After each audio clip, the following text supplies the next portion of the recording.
Bonjour, nous vous retrouvons aujourd'hui pour vous présenter la démarche Romo Citoyenne, la démarche de démocratie participative pour les municipales de 2020. Dialogues à gauche s'est associé pour présenter et offrir une construction dynamique construite avec l'ensemble des citoyens qui souhaitaient venir vendredi 20 septembre, vendredi dernier. Et c'est plus de 50 personnes qui ont répondu à cet appel. Les débats ont été nourris autour des thèmes des services publics, de la ville, de l'emploi et surtout du rôle de l'élu et de la façon de le choisir à Romorantin pour les municipales de 2020. La démarche a été validée lors de cette soirée par un vote assez large des personnes présentes, puisqu'il représentait un petit peu plus des 3/4.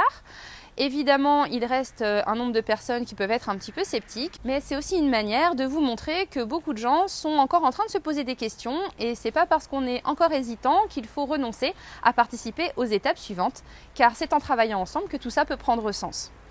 Les prochaines étapes auront lieu au restaurant Le Saint-Jean qui nous accueille régulièrement justement dans cette démarche d'ouverture et justement parce qu'il est situé au centre de Romorantin, au quartier du Bourgeot. Il s'agira donc vendredi 4 octobre de travailler sur la justice sociale et de définir les projets concrets qui pourraient permettre sa mise en œuvre à Romorantin autour des thèmes de l'emploi, de la fiscalité, des services publics naturellement. Le samedi 12 octobre, de 9h30 à 12h le matin, pour changer justement un petit peu les horaires et permettre à tout le monde de pouvoir participer selon son emploi du temps, il sera question du thème de la démocratie. Quel est le rôle des élus? Quel doit être le fonctionnement du conseil municipal? Le rapport entre les élus et les citoyens? Et enfin, le mercredi 16 octobre, le troisième thème sera l'écologie en soirée, donc à partir de 19h, afin d'aborder la question de l'agriculture, de l'alimentation, des circuits courts, des transports et des aménagements de la ville pour faire face aux défis du changement climatique. Tout cela vise évidemment à travailler, à avancer, à définir et à choisir des projets concrets pour la ville, mais qui soient discutés avec le plus grand nombre.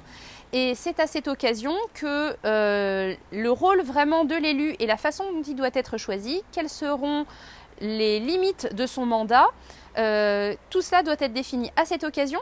Et c'est à partir de cela qu'il y aura un sens à choisir une tête de liste, une équipe, un binôme, sous la forme que le groupe pourra définir, de manière à incarner cette liste par des personnes que ce groupe actuel pourra donner. Nous vous donnons donc rendez-vous. Vous pouvez aussi inviter vos amis, les personnes qui vous semblent intéressantes, des acteurs de Romorantin, des gens qui y travaillent, des gens qui bénéficient de ces services publics, tous ceux qui connaissent la ville, qui ont envie de voir porter pour la ville et la communauté de communes des projets innovants qui impliquent le plus grand nombre de citoyens et d'usagers, quel que soit leur statut, quel que soit leur âge, quelle que soit leur catégorie socio-professionnelle, et qui ont envie de défendre un projet de démocratie participative qui implique le plus grand nombre, qui donne la parole et qui définisse un rôle moderne justement pour l'élu de demain dans la ville de Romorantin.